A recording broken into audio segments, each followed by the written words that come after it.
Hello everyone. আজকে সকালবেলা পড়িয়ে বাড়ি আসার সময় হঠাৎ করে রাস্তায় এই পাখিটাকে পেয়েছি।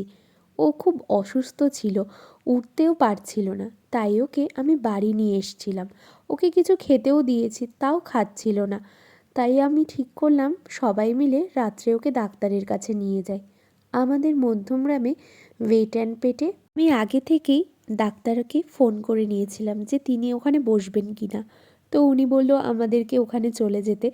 আমরাও যথাসময়ে সেখানে চলে গেছিলাম। এখন ওয়েট করার পর আমাদের টার্ন এলো। তো ডাক্তারের কাছে নিয়ে গিয়ে ডাক্তার তো নিজেই অবাক হয়ে গেছিল, উনি এই রকম পাখি আগে কখনো দেখেনি। তারপরে উনি আমাদের একটা প্রেসক্রিপশন সাজেস্ট করলো। আমরা সেই মতন ওষুধ কিনে পাখিটাকে বাড়ি নিয়ে চলে আসলাম। তো গুগল সার্চ করছিলাম, পাখিটা আমাদের এখানকার পাখি না, হয়তো ও ওর দলেরই কারোর সঙ্গে ঝগড়া করে রাস্তায় পড়ে গেছে বা কিছু একটা হয়েছে। আমরা সবাই মিলে ডাক্তারের দেওয়া ওষুধগুলো ওকে খাওয়ানোর চেষ্টা করছিলাম। ও সকাল থেকে কিচ্ছু খায়নি। আমরা খুব ওয়ারিড হয়ে গেছিলাম যে কি হয়েছে, আমরা নিজেরাও বুঝতে পারছিলাম না। তোমরা জানলে আমাকে বলো তো এটা কি পাখি। তারপর অনেক কষ্ট করে ওকে ওষুধগুলো আমরা খাওয়াতে পেরেছিলাম।